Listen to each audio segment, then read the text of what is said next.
Etsy news. Etsy Tease, a big announcement. New Etsy shop of the week. Are Etsy making changes? And more. That's right, it's my weekly show where we cover everything that's going on in Etsy. And there's a fair bit of it, so let's dive in. So this last week we looked at brand new shops that have just opened this month, well, this year even, on Etsy doing well. I'm not going to majorly comment if it, like, hopefully one day we'll find one that's selling stuff that's not IP infringing or whatever. But I'm not commenting on what they're selling, just that a shop that's just opened is doing well. And this week's winner just overtook last week's winner. So we have a new Etsy shop that's a brand new shop, if that makes sense. Summer Legacy has been open 19 days with, wait for it, 587 sales. Shall we keep an eye on them to see if they're still around? Phone cases, by the way, I'm saying whether they're IP, whether they're going to get shut down for anything. Phone cases, etc., you can sell with permission, but that's the thing, you need to have permission to be able to say this is for this type of phone because you're using their trade name. So if you work with a print on design partner that has permissions for this, then it's potentially okay, and if the designs are okay. So yeah, that's...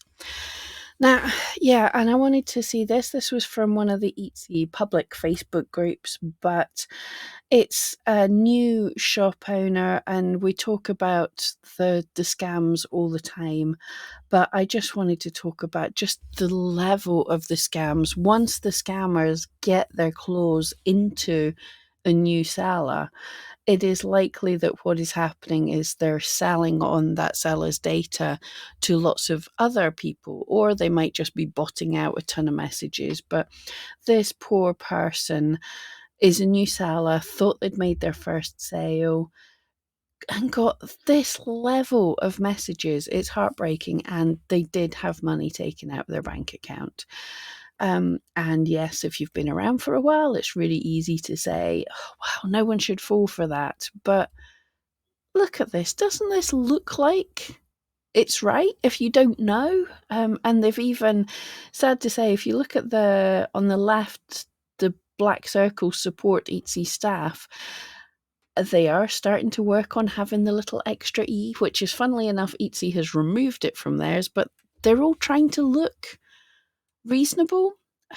Yeah, I'm just really sorry that this happened. They're saying you're sold, your shop's been shut down, sales are stalled, fill in your bank details. Oh, look, we're withdrawing some money from your bank. So I have nothing good to say apart from I'm just so sorry that the level of that is happening.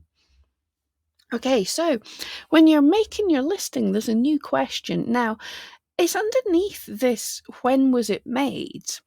Which already asks, is it ready to made, or when was it ready? And this is an optional question. They say they won't share the answers with buyers, so it sounds like a survey. Are the items in this listing ready to pack and dispatch when you receive an order?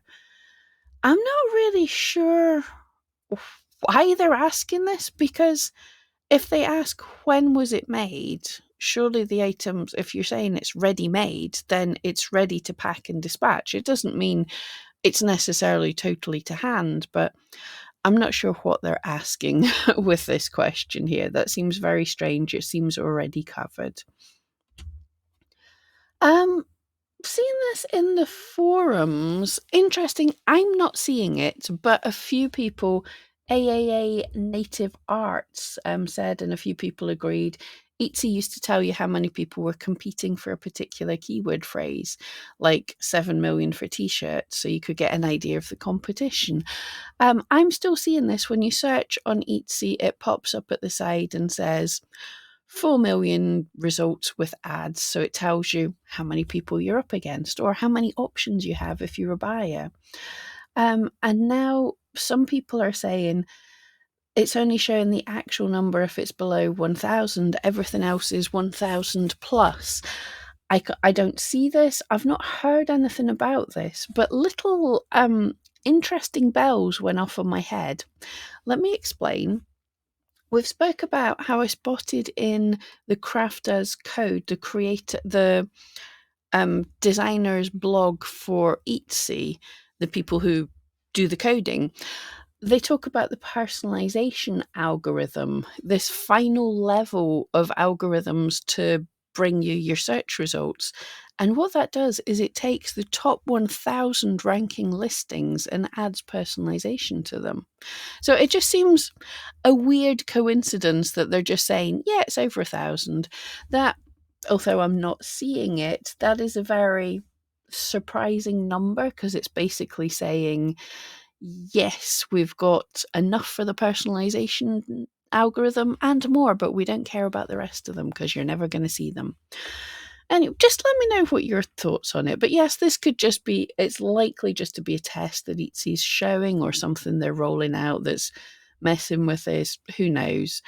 Um, I I suppose, do buyers need to know that there's 4 million results? I'm not going to look through 4 million.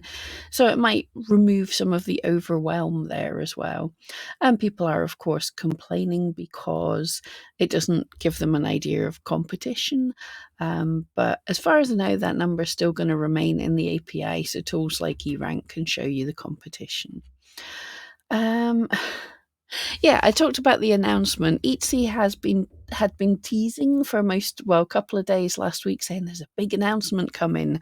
Sign up to this message in the forums and make sure you've downloaded the app and stuff like this. And people are going, "Oh, Etsy's going to be in the Super Bowl." But yeah, I've seen posts about Etsy doing ads in the Super Bowl for quite a while. This article was the 19th of December, but I think it was announced even earlier. So, yeah, it's not that, but it's, I suppose, an interesting thing. What I thought here was one thing that Etsy announced in their Q3 report was basically they're having trouble with ads because Temu, if we haven't noticed, Temu is flooding places with ads, places that Etsy might have advertised before. And if someone is pounding in tons of adverts, that pushes the price up. So it's not been competitive for Etsy to advertise in the traditional places. So they're trying something different. So yeah, my thoughts, yeah, they've got to experiment with different things. A Super Bowl ad means nothing to most of the rest of the world, but if it helps the US, then fair enough. So, what was this thing that Etsy was talking about? It was the gift mode, as far as I can tell. They did. I don't think they said anywhere. Here's the thing, but the gift mode is a thing for shoppers, and we have to think first of all, it is a thing for shoppers. But I will be looking into. I have been looking into this, and I will be doing a more deep dive into this to see how potentially it can benefit sellers. But for shoppers, the idea is hopefully to make it a little easier.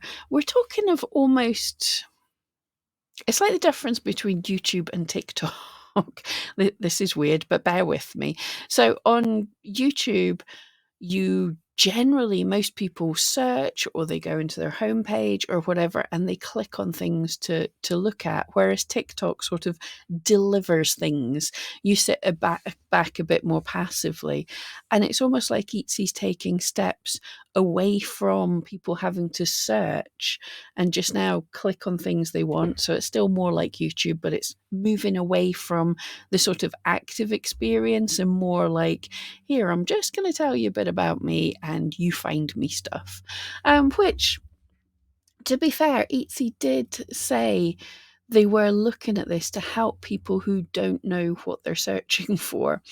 So yeah, they now have the gift mode where you can answer some questions and they'll give you some results. They're not the best. If you say, like, who are you shopping for? What occasion? And this, they don't, if you say you're shopping for your dad for, I was going to say Valentine's Day.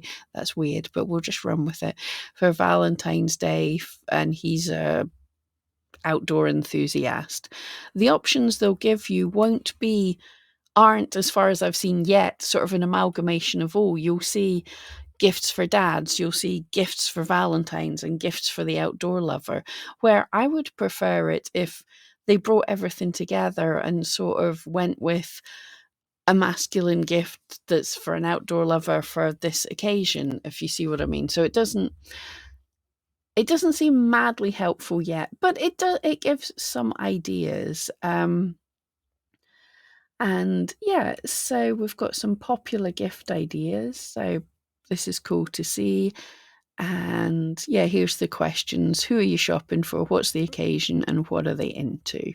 So that's what we've got at the moment. I will just quickly say, for the main over pages, I'm not sure the criteria, how they're picking listings for them. I think it's hand curated or AI curated at the moment. And at the end of the day, it's like the ad promotions or anything. It's very, very unlikely you'll get onto the front page for that.